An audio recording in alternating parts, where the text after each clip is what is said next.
Today is Museum of the Arroyos Day. One day out of the year, there are 5 museums in the Pasadena and Arroyo Seco area that are open for free. Now, these 5 museums, I've already covered 3 on this channel: Heritage Square, the Gamble House, and the Lummis House. So I'm not going to be going to those today. But the other 2 are the LAPD Museum and the Pasadena Museum of Art. So I'm going to go to both of those today. I didn't even have either of these museums on my radar list of things to do. So I think this is going to be pretty fun to discover 2 museums. Let's do this again. So it's going to be pretty exciting, I think, to discover 2 museums I didn't even have on my list. Anyway, let's get this adventure started. While I'm driving to the LAPD Museum, I wanted to give you a brief rundown on the 3 museums I've already visited. I visited Heritage Square in July 2020. The pandemic was raging, there were no vaccines, almost everything was shut down, and like everyone else, I was going crazy. Heritage Square was one of the few museums open because it's mostly an outdoor museum. Heritage Square is a museum of historic LA homes from the 1850s to the 1950s. The price is $7 to tour the grounds and the exterior of the houses. Interior tours are an additional $16. I visited the Gamble House in September 2021. By this time, the vaccination was available, but masks were still required and only the grounds were available to tour. The Gamble House was commissioned by David and Mary Gamble. You've probably heard of Procter & Gamble? That's David Gamble. He commissioned renowned architects Green & Green to build the house, but they weren't renowned at the time. This was one of their first commissions. It's an amazing house. They have a number of tours ranging in price from $15 to $80. In November 2021, I visited the Lummis House. Charles Lummis was a bigger-than-life character who lived in LA in the very early 20th century. He was a poet, author, photographer, newspaperman, world traveler, Indian rights activist, historian, archivist, archaeologist, and he founded the Southwest Museum, the first museum in Los Angeles. It's owned by the Autry Museum now. He built this house by hand using stones from the Arroyo Seco. It's absolutely free to visit this museum. This is the LAPD Museum. It is open Tuesdays through Saturdays until about 3:30 p.m. Tickets are $10 for adults, less if you're a senior or a child. This was housed in the former Highland Park Police Station, which was built in 1925. So I think there's going to be a lot of historical, interesting things to see here. So let's go in and check it out. Everyone else was starting on the first floor, so I went to the second floor. The first thing I noticed were the exhibits from such iconic television shows like Dragnet and Adam 12. But next to that was one of my favorite exhibits.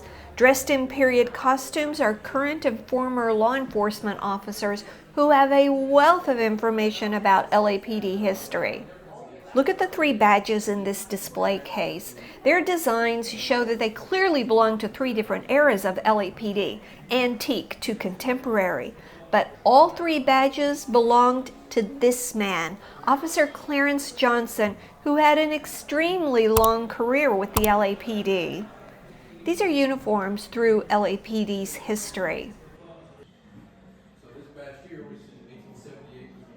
This uniform is a recreation of Alice Wells' uniform. In 1909, Alice Wells petitioned LA's mayor and the city council for an ordinance allowing women police officers. And in 1910, she became the first female police officer in the United States with arrest powers.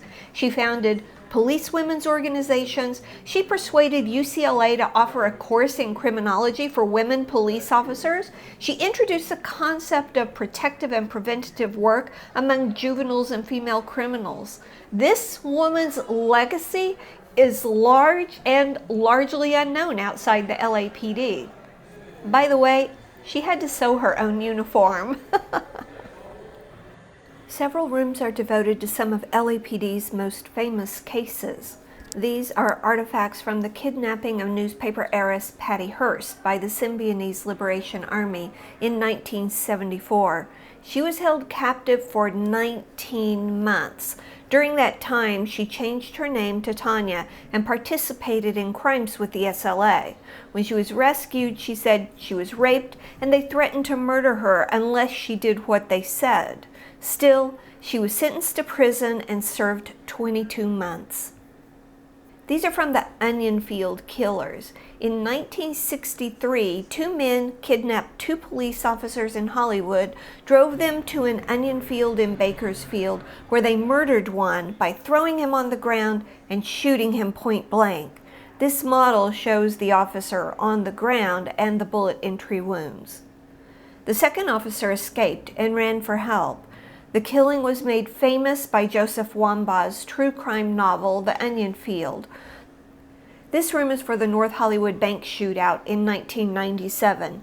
Two heavily armed men entered a Bank of America and robbed it. On the way out, they encountered the LAPD and a shootout occurred that lasted nearly 45 minutes. The two robbers were not just heavily armed, they were wearing body armor. In spite of the body armor, both robbers were shot and killed in the shootout. The LAPD had injuries but no deaths, and there were no civilian deaths. Downstairs were jails. Bed, sink, toilet, no privacy. Here's an old camera used to take mug shots. Wow, so many handcuffs. I've only ever seen the fuzzy ones up close. Sorry, I crack myself up. Outside were a number of different LAPD vehicles.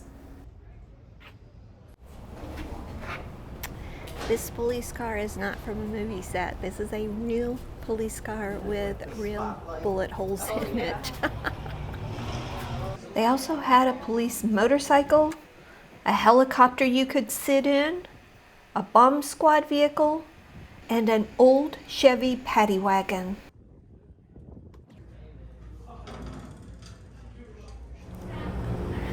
This is a 1929 Ford Model A. It is the oldest police car that I've seen on exhibit here. I came around on the passenger side, and of course a door with a handle is a door to be opened, which I did. I didn't get inside, thankfully, but then when I went around over to the driver's side, it said, "Do not touch." Sorry, LAPD.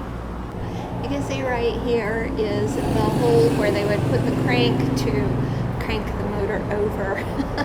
It also looks like we've got two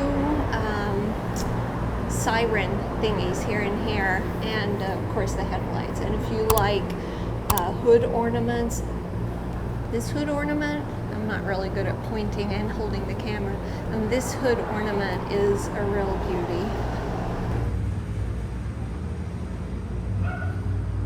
Well, that was absolutely fantastic. This is a museum I would highly recommend that you come to. Well, we have another museum to see today, so let's head over to the Pasadena Museum of Art. I think that's what it's called. So I was wrong about the name. This is the Pasadena Museum of History, not the Museum of Art. It's normally open from 12 to 5 Wednesdays through Sundays.